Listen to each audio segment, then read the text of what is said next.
আজকে আমরা যেটা পড়ব সেটা হচ্ছে প্রসপেক্টস অফ বায়োলজিক্যাল স্টাডিজ, অর্থাৎ বায়োলজি পড়ার যে গুরুত্ব রয়েছে সেই গুরুত্বগুলো সম্পর্কেই এই অংশটাতে আমরা পড়ব, যে বায়োলজি পাঠের কেন প্রয়োজন বা বায়োলজি পড়ার প্রয়োজনীয়তাটা এক্স্যাক্টলি কী।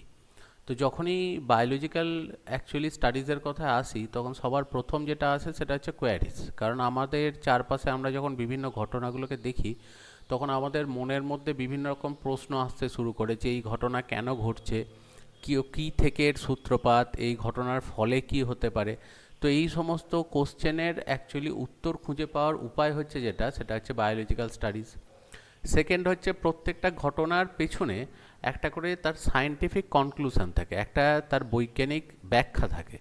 তো যে কোনো ঘটনা যেগুলো আমাদের চারপাশে ঘটছে সেইগুলো নিয়ে অনেক প্রাচীনকাল থেকেই বিভিন্ন রকম কুসংস্কার বা বিভিন্ন ভুল ধারণা সেগুলো আমাদের মনের ভেতরে থেকে গেছে।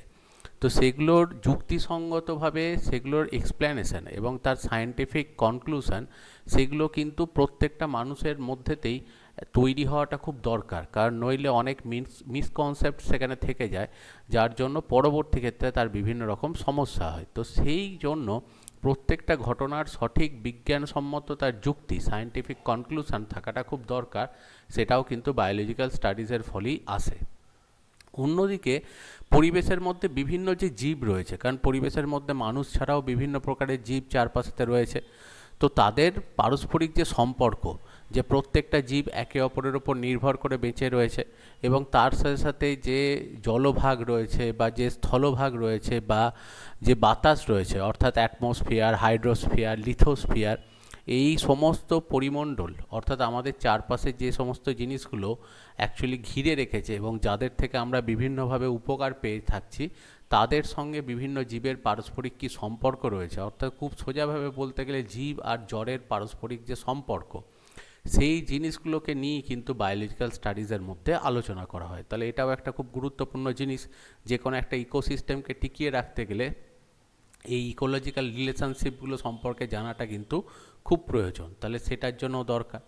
আর যেটা দরকার সেটা হচ্ছে এথিক্স। এথিক্স কথাটার অ্যাকচুয়ালি অর্থ হচ্ছে যে নীতি, প্রত্যেকটা পরিবেশের মধ্যে প্রত্যেকটা জীবেরই একটা নির্দিষ্ট গুরুত্ব আছে।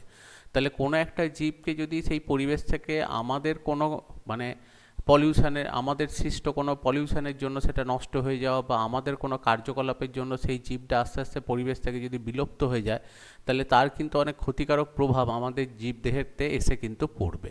তো সেই কারণেই প্রত্যেকটা জীব সম্পর্কে বোঝা এবং প্রত্যেকটা জীব সম্পর্কে জানা এবং পরিবেশে তাদের গুরুত্বগুলোকে আলোচনা করা, সেটাই কিন্তু এথিক্সের মধ্যে পড়ে। এবং এই সমস্ত জীব যারা কিন্তু খুব গুরুত্বপূর্ণ পরিবেশের জন্য, তাদের সংরক্ষণ করার সমস্ত দায় দায়িত্ব নেওয়া, এই জিনিসগুলোই কিন্তু এথিক্সের মধ্যে আসে। এবং এগুলো সবই কিন্তু একমাত্র তখনই সম্ভব যখন আমাদের একটা সঠিক বায়োলজিক্যাল স্টাডি সেখানে আমাদের করা হবে এবং সেটা সম্পর্কে একটা সঠিক ধারণা পাওয়া যাবে। তো এই রকমই পরিবেশের বিভিন্ন ঘটনার সঙ্গেতে যখন বায়োলজিকে অ্যাকচুয়ালি লিঙ্ক করা হয়, তখন বিভিন্ন রকম ব্রাঞ্চের কথা, যে বায়োলজিক্যাল স্টাডি করার জন্য বিভিন্ন ছোট ছোট শাখার মাধ্যমে বায়োলজিকে পড়া হয়। তো সেরকমই কিছু শাখা সম্পর্কে আজকে আমরা পড়ব। যেমন সবার প্রথম আসছে দেখো বোটানি। বোটানি হচ্ছে যখন আমরা উদ্ভিদ গ্রুপ সম্পর্কে বা প্লান্ট গ্রুপ সম্পর্কে যখন আমরা স্টাডি করি, তখন সেই স্টাডিটাকে বলা হয় বোটানি। যখন আমরা একইভাবে প্রাণী গ্রুপ অর্থাৎ অ্যানিম্যাল গ্রুপকে নিয়ে বা অ্যানিম্যাল কিংডমকে নিয়ে যখন স্টাডি করি, যে তাদের জন্ম, তাদের বৃদ্ধি, তাদের পরিপাকতন্ত্র, এদের সমস্ত গঠন নিয়ে যখন আমরা পর্যালোচনা করি, তখন সেটা চলে আসে সেটা হচ্ছে জুলজির মধ্যে। অন্যদিকে ফিজিওলজি। ফিজিওলজি হচ্ছে আমাদের দেহের ভেতরেতে যে বিভিন্ন তন্ত্রগুলো রয়েছে বা সিস্টেমগুলো রয়েছে, যেমন digestive system, excretory system, respiratory system, এইগুলো কিভাবে কাজ করছে এবং কি সমস্যার কারণে এই কার্যকারিতাগুলো বিঘ্নিত হচ্ছে বা এর কাজগুলো ঠিকমতো হচ্ছে না, যার জন্য আমাদের বিভিন্ন রকম রোগ সৃষ্টি হচ্ছে, সেগুলোকে নিয়ে যখন স্টাডি করা হয় তখন সেটাকে বলা হয় ফিজিওলজি। ঠিক সেরকমই আমাদের দেহের অভ্যন্তরের যে গঠনগুলো রয়েছে, অর্থাৎ বৃক্ক, কিডনি যেটাকে আমরা বলছি, হৃৎপিণ্ড, পরিপাকতন্ত্র, ডাইজেস্টিভ সিস্টেম, সেখানকার মধ্যে স্টম্যাক, লিভার, এদের প্রত্যেকটার আভ্যন্তরীণ যে গঠন, যে অ্যাকচুয়ালি হার্টের স্ট্রাকচারটা কীরকম, হার্টের মধ্যে কী কী কম্পোনেন্ট আছে এবং কিভাবে সেটা কাজ করছে, এইগুলো সম্পর্কে যখন আমরা পড়ি তখন সেটাকে অ্যাকচুয়ালি বলা হয় সেটা হচ্ছে অ্যানাটমি। অন্যদিকে হিস্টোলজি মানে হচ্ছে আমাদের দেহের মধ্যে এক একটা স্ট্রাকচার এক এক রকম। হার্ট তার একরকম স্ট্রাকচার, লিভার তার একরকম স্ট্রাকচার, কিডনি তার একরকম স্ট্রাকচার। এবার স্ট্রাকচার যেমন আলাদা আলাদা, তাদের ফাংশানগুলোও আলাদা আলাদা। মানে সেই কারণে তুমি এমনিই বুঝতে পারছো যে প্রত্যেকটা টাইপের যে স্ট্রাকচার রয়েছে তার মধ্যে যে সেলগুলো রয়েছে, যে কোষগুলো রয়েছে, তাদেরও নিশ্চয়ই গঠনগত কিছু একটা বিশেষত্ব আছে। তো যখন আমরা বিভিন্ন দেহের অঙ্গের এই প্রত্যেকটা সেলের স্পেশালিটি নিয়ে স্টাডি করি তখন সেটাকে অ্যাকচুয়ালি বলা হয় হিস্টোলজি। এবং হিস্টোলজির ক্ষেত্রে অবভিয়াসলি বিভিন্ন পার্ট থেকে সেল নেওয়া হয় এবং মাইক্রোস্কোপের সাহায্যে তার আভ্যন্তরীণ গঠন বা তার স্ট্রাকচারগুলোকে স্টাডি করা হয়। তো যখনই আমরা অ্যাকচুয়ালি হিস্টোলজির কথা বলি তো হিস্টোলজিতে অবশ্যই যেটা হয় সেটা হচ্ছে মাইক্রোস্কোপিক স্টাডি বিভিন্ন পার্টে, সেটা প্ল্যান্ট হতে পারে, অ্যানিম্যাল হতে পারে, মাইক্রোবস হতে পারে। তো সেগুলোকে নিয়ে যখন পড়া হয় তখন সেটাকে অ্যাকচুয়ালি বলছে হিস্টোলজি। ঠিক সেরকমই দেখা যায় জেনেটিক্স মানে হচ্ছে যখন ডিএনএ সম্পর্কে বিভিন্ন জীবের মধ্যে যে ডিএনএ রয়েছে সেই ডিএনএ নিয়ে যখন স্টাডি করা হয় তখন সেটাকে বলা হয় জেনেটিক্স এখনকার একটা সবথেকে ইম্পর্টেন্ট ব্রাঞ্চ, যেখানে বিভিন্ন জীবের বিশেষত্ব সম্পর্কে স্টাডি করা হয়, যে কোন একটা জীবে কোন একটা বিশেষ ক্যারেক্টার রয়েছে সেটা কিন্তু পুরোটাই তার ডিএনএর ওপর ডিপেন্ড করে থাকে। তো সেই জন্য সেই স্টাডিটাকে বলা হয় জেনেটিক্স।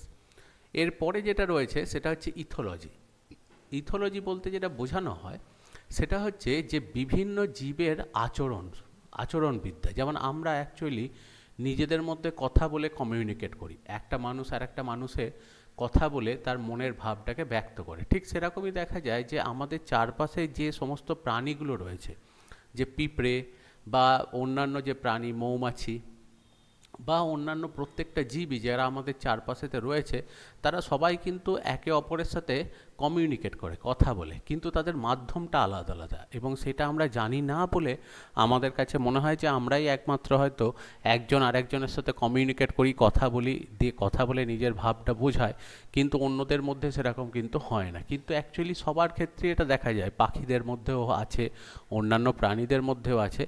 তো যখন এদের সম্পর্কে স্টাডি করা হয় যে কিভাবে একটা জীব আর একটা জীবের সাথে কমিউনিকেট করছে, তখনই সেই স্টাডিটা, সেই ব্রাঞ্চটা বায়োলজির বলা হয় সেটা হচ্ছে ইথোলজি।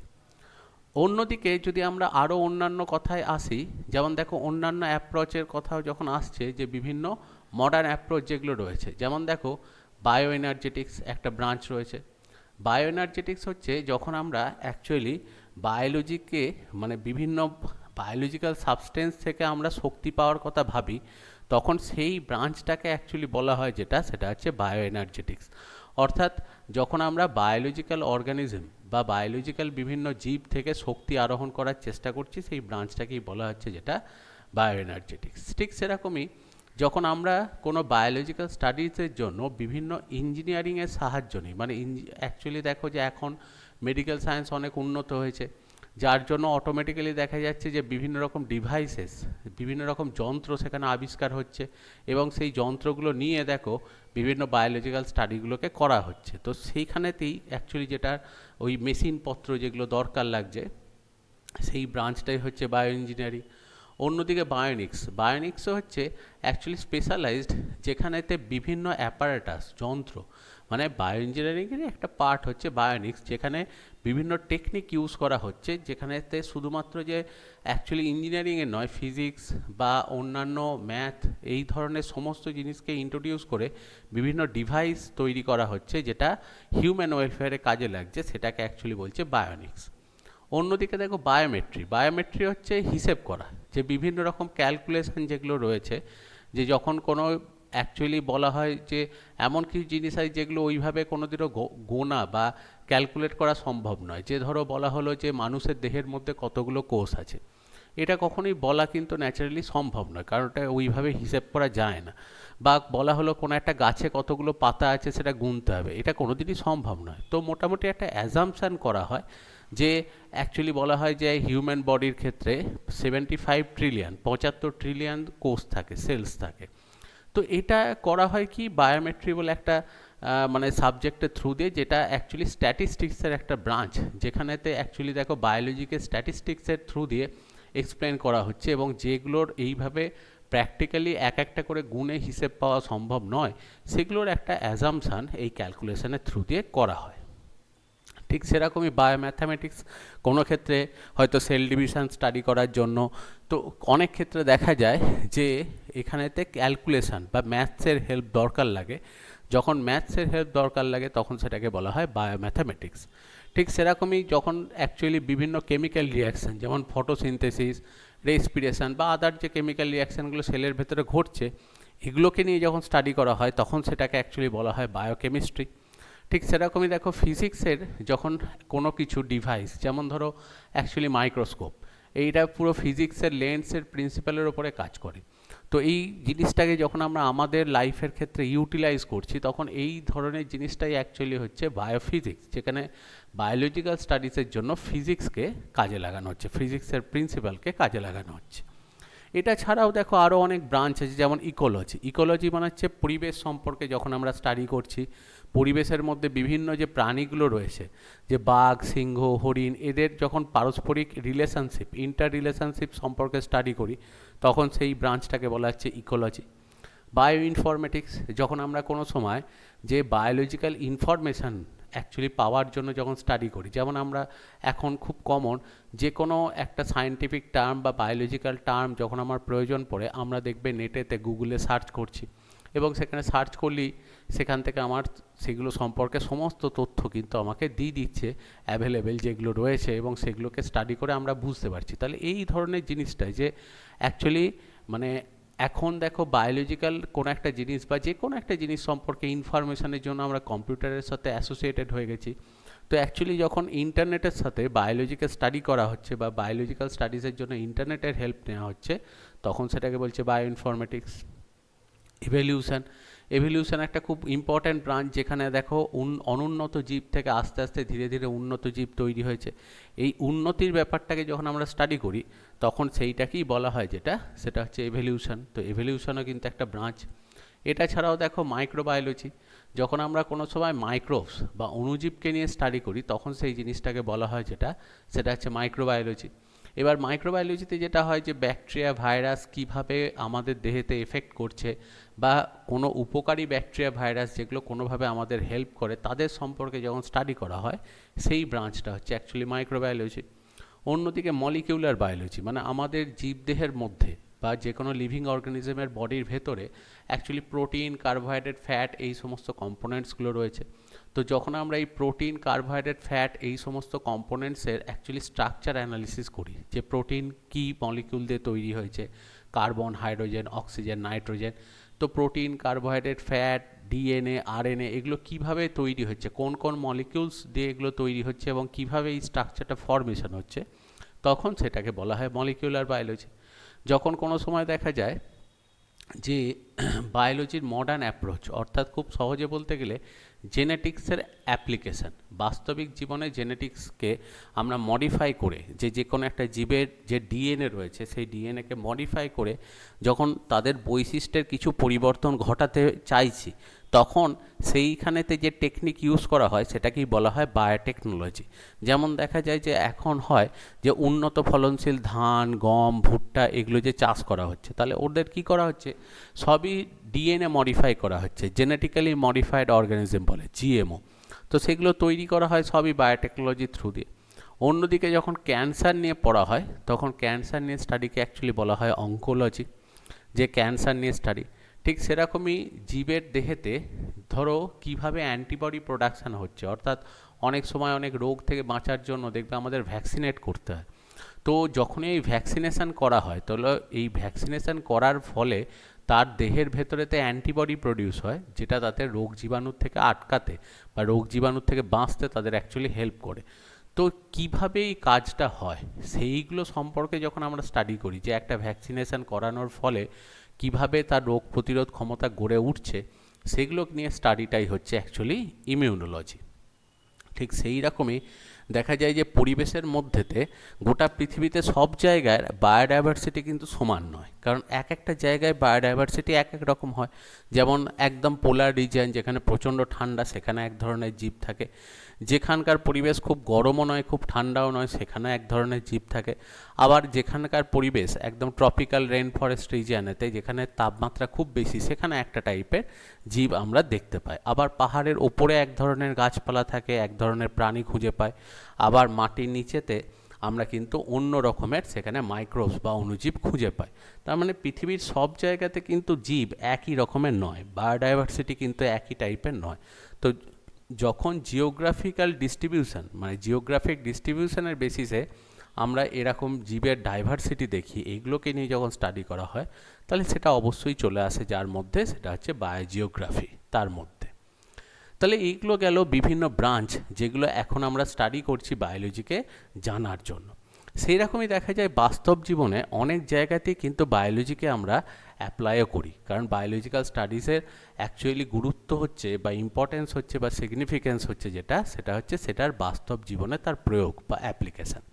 তো যে সমস্ত ক্ষেত্রগুলোতে বায়োলজিকে অ্যাপ্লাই করা হয় তার মধ্যে প্রথমেই আসছে এগ্রিকালচার অ্যান্ড প্ল্যান্ট ব্রিডিং, অর্থাৎ যেখানেতে একটু আগেই বললাম যে জেনেটিক্সের আইডিয়াকে কাজে লাগিয়ে বায়োটেকনোলজি বলে একটা ব্রাঞ্চ আছে, যার হেল্প নিয়ে অ্যাকচুয়ালি যেটা করা হয় সেটা হচ্ছে জীবদেরকে অ্যাকচুয়ালি চেঞ্জ করা হয়। অর্থাৎ যে প্ল্যান্টগুলো রয়েছে ধান গম ভুট্টা, তাদেরকে মডিফাই করা হচ্ছে এবং তাদের দেহের মধ্যেতে এমন কিছু ডিএনএ দিয়ে দেওয়া হচ্ছে যাতে তাদের ফলন ক্ষমতা বেড়ে যাচ্ছে, পুষ্টিগুণ বেড়ে যাচ্ছে এবং বিভিন্ন জীবাণু প্রতিরোধ ক্ষমতা, যে পতঙ্গ বা অন্য কিছু পোকামাকড়ে এসে যাতে ফসল নষ্ট করে দিতে না পারে, সেটাও দেখা যাচ্ছে তাদের মধ্যে মডিফাই করে দেওয়া হচ্ছে। এবং তার সাথে সাথে অল্প সময়, হয়তো আগে যেটা হতো যে সাধারণ ধান চাষ করতে 4 মাস করে সময় লাগতো, এখন দেখা যাচ্ছে 3 মাসেই কিন্তু ফসল রেডি হয়ে যাচ্ছে। তো এইগুলো সবই কিন্তু তার ডিএনএ চেঞ্জ করে করা সম্ভব হয়েছে। এগুলোই কিন্তু এগ্রিকালচারের ব্রাঞ্চ এবং এটাই হচ্ছে প্লান্ট ব্রিডিং। অন্যদিকে দেখা যায় যে স্টেবিলিটি অফ এনভায়রনমেন্ট, যত দিন যাচ্ছে আমাদের মনুষ্যসৃষ্ট কারণের জন্য পলিউশন হচ্ছে এবং পলিউশন ক্রিয়েট হয়ে বায়োলজিক্যাল যে ব্যালেন্স অর্থাৎ ইকোসিস্টেমের যে ভারসাম্য সেটা নষ্ট হচ্ছে। তাহলে কিভাবে আমরা অ্যাকচুয়ালি এই ইকোসিস্টেমের ব্যালেন্স মেনটেন করে আমাদের সমস্ত যে প্রোডাক্ট যেগুলো রয়েছে, যে আমরা যে বিভিন্ন জিনিসগুলোকে ব্যবহার করছি সেগুলোকে তৈরি করতে পারি, সেগুলোও কিন্তু অ্যাকচুয়ালি বায়োলজিক্যাল স্টাডিজের থ্রু দিয়ে আমরা আসবো। অন্যদিকে দেখো যে আরও যে সলিউশনের রাস্তাগুলো আসছে সেটা হচ্ছে ফার্মাসিউটিক্যাল ইন্ডাস্ট্রি। এখন আমরা অনেকটাই ওষুধ নির্ভরশীল হয়ে যাচ্ছি। এবার তাতে নর্মাল দেখবে সুগার প্রেশার এই সমস্ত রোগের ওষুধও যেমন, তার সাথে সাথে দেখবে কিছু ইমিউন বুস্টার, যে আমাদের চট করে যাতে রোগ না হয় সেই জন্য বিভিন্ন রকমের ভিটামিনস যেগুলো আমরা নর্মালি অনেক সময় খেয়ে থাকি, হেলথ ড্রিঙ্কস বা দেখবে অ্যাকচুয়ালি চবনব্রাশ যেগুলোকে বলা হয়। তো এই ধরনের জিনিস যেগুলো রয়েছে, বা দেখবে আর এক ধরনের কনসেপ্ট এখন আসছে যেটাকে বলা হচ্ছে সিঙ্গেল সেল প্রোটিন, যেগুলো ব্যাকটেরিয়া থেকে তৈরি করা হয়, মেনলি সায়ানোব্যাকটেরিয়া। এই যে ওপরের যে ছবিটা দেওয়া রয়েছে এটা হচ্ছে স্পিরুলিনা বলে একটা নীলাভ সবুজ শৈবাল বা সায়ানোব্যাকটেরিয়া আছে, যার দেহ থেকে কিছু প্রোটিন তৈরি করা হয়, সেগুলোকেই বলা হয় সিঙ্গেল সেল প্রোটিন। এবং এই প্রোটিনগুলো দেখা যায় আমাদের দেহের মধ্যে ইমিউনিটি বাড়াতে হেল্প করে এবং রোগ জীবাণুর হাত থেকে বাঁচতে নিজেদেরকে হেল্প করে। তো এই সমস্ত জিনিসগুলো সবই দেখো ফার্মাসিউটিক্যাল ইন্ডাস্ট্রি, এবং যেখানে দেখো বায়োলজিক্যাল বিভিন্ন কম্পোনেন্ট যেগুলো রয়েছে বিভিন্ন উদ্ভিদ প্রাণী থেকে, তাদেরকে মডিফাই করে বা তাদের থেকে কোনো প্রোডাক্ট পেয়ে সেগুলোকে আমরা দেখো ইউটিলাইজ করছি, এবং সেগুলো সবার জন্যই যেটা দরকার সেটা হচ্ছে বায়োলজি সম্পর্কে একটা পরিষ্কার ধারণা। এবং আরও অন্য জায়গায় যেমন দেখা যায় যে ক্লোরেল্লা বলে একটা অ্যালগি আছে, যেটা অ্যাকচুয়ালি খুব দ্রুত ডিভাইড করতে পারে, খুব দ্রুত তারা কিন্তু বাড়তে পারছে। এবার দেখো এই ক্লোরেল্লা থাকার জন্য যেটা সুবিধা হয় সেটা হচ্ছে এরা খুব তাড়াতাড়ি ডিভাইড করে বাড়ে এবং এদের কিন্তু অক্সিজেন প্রোডাকশান ক্ষমতাটা খুব বেশি। তাহলে সেই কারণে স্পেস শিপে যখন অ্যাকচুয়ালি অন্য জায়গাতে স্পেসের মধ্যেতে যখন ওই রকেট করে অন্যান্য বিজ্ঞানীরা, বিভিন্ন বিজ্ঞানী যারা রয়েছে তারা যখন যায় স্পেস সায়েন্টিস্টরা, তখন ক্লোরেল্লা তারা কন্টেনারের মধ্যে করে নিয়ে যায়। ক্লোরেল্লার প্রথম সুবিধা হচ্ছে প্রচুর অক্সিজেন ক্রিয়েট করছে, আর সেকেন্ড ক্লোরেল্লার গ্রোথ রেটও খুব ফাস্ট, যার জন্য ওটাকে ডাইরেক্টলি খাবার হিসেবেও খাওয়া যায়। তো সেই জন্য এই ক্ষেত্রেও দেখো অ্যাকচুয়ালি বায়োলজিক্যাল স্টাডিজ কিন্তু খুব দরকার, যে বিভিন্ন জায়গায় এবং বিভিন্ন মডার্ন যে ব্রাঞ্চগুলো রয়েছে এবং মডার্ন যে ক্ষেত্রগুলো রয়েছে সেখানেও কিন্তু বায়োলজির যে গুরুত্ব সেই গুরুত্ব কিন্তু অপরিসীম।